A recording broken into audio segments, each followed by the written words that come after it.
Kata baginda Rasul, fa inna salatakum tu'raduna alayya. Ketika masih hidup Rasulullah mengatakan itu.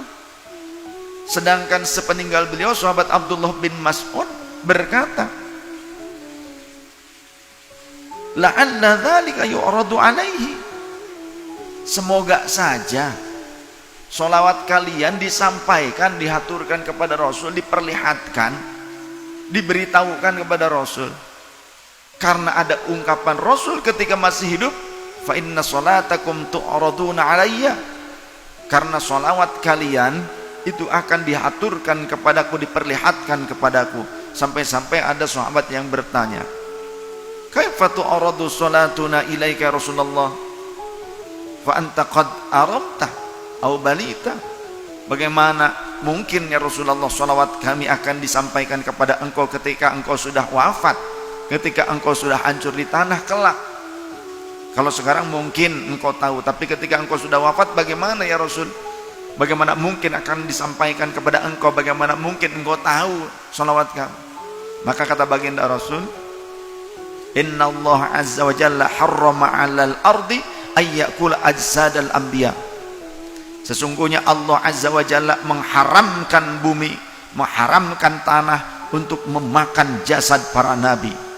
Sehingga kata baginda Rasul, di mana kalian mengucapkan salam kepadaku dimanapun kalian berada, tiada lain kecuali Allah akan mengembalikan ruhku seketika ke dalam jasadku, hatta aruddas salama ilaikum, sehingga aku mampu menjawab salam untuk kalian dimanapun kalian berada, entah di dekatku ataupun dari kejauhan. Maka ucapkan salam yang terbaik dengan penuh penghayatan, dengan penuh cinta kepada Rasul, dengan penuh kerinduan kepada Rasul. Begitu pula dengan sholawat kepadanya. Jangan sangka baginda Rasul tidak tahu dirimu. Sesungguhnya beliau tahu siapa diri kita dan juga orang tua kita.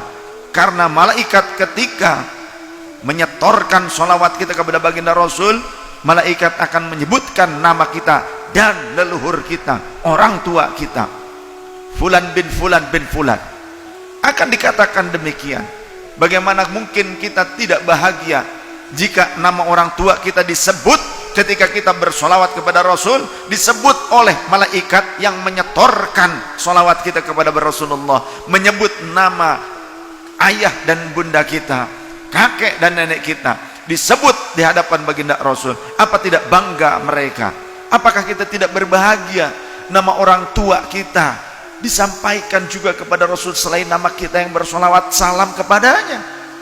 Lantas bagaimana mungkin sikap orang yang berbahagia diketahui haturannya oleh Rasulullah, diketahui hadiahnya untuk Rasulullah, diketahui oleh baginda Rasul? Mana mungkin orang yang berbahagia sikapnya nyeleneh, sikapnya tidak benar-benar menghaturkan yang terbaik dengan penuh cinta ketika bersolawat dan salam kepada Rasulullah? Dan bagaimana mungkin orang yang mengaku cinta kepada Rasulullah tidak senang, tidak bahagia, tidak bangga untuk duduk di majelis solawat kepada Rasulullah SAW yang dilantunkan solawat dan salam rindu yang terindah penuh cinta kepada Rasul? Siapa yang tidak bangga duduk di majelis solawat, di majelis yang disebutkan asma Rasul SAW, yang dilantunkan salam terindah untuknya? Maka bukanlah orang-orang yang memiliki keimanan yang sempurna. Karena sahabat bertanya kepada Rasul, mata akunu mu'minan shadiqan, kapan aku dikategorikan sebagai mukmin yang benar ya Rasul? Qala idza ahbabtallaha. Rasul menjawab, jika engkau mencintai Allah, maka engkau telah menjadi seorang mukmin yang benar. Ya, karena tidak mungkin orang itu menjadi seorang mukmin.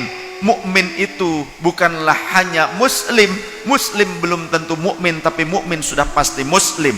Karena orang mukmin dia menjalankan rukun-rukun Islamnya dengan penuh penghayatan keimanan, keyakinan Allah dekat dengan dirinya, Allah menyaksikannya, dan dia akan kembali kepada Allah karena seluruhnya minallah, dari Allah, billahi dimampukan oleh Allah. Kita sholat perintahnya dari Allah, billahi kita mampu menjalankan sholat dengan baik dan benar juga oleh Allah diperjalankannya. kita datang ke majelis ilmunya ulama sehingga faham syarat rukun, syarat sahnya, pembatalannya, bagaimana cara sholat yang benar, itu oleh Allah, maka berarti orang yang datang ke majelis ilmu mereka diberjalankan oleh Allah, berarti mereka mendapatkan anugerah yang agung, sebagaimana Allah berfirman, yu'til hikmata may yasha wa may yu'tal hikmata faqad utiya khairan katsira wa ma yadhakkaru illa ulul albab wallahu rasul a'lam bi muradi wa makna. Allah menganugerahkan hikmah, rahasia-rahasia ilmunya kepada siapapun yang Allah kehendaki, dan siapa yang dianugerahi hikmah oleh Allah maka sungguhnya ia telah dianugerahi nikmat yang begitu agung, pemberian yang sangat besar. Wa ma yadhakkaru illa ulul albab, dan tidak ada yang bisa mengambil pelajaran kecuali orang-orang yang waras, orang-orang yang punya akal sehat. Kalau orang nggak punya akal sehat, malas, enggan, berat rasanya untuk belajar, mencari ilmu tentang Allah dan Rasulnya, tentang kewajiban dirinya, tentang kebaikan dan keburukan, kebaikan yang harus dia lakukan, keburukan yang harus dia hindari. Berat bagi mereka yang tidak punya akal waras. Salam waras.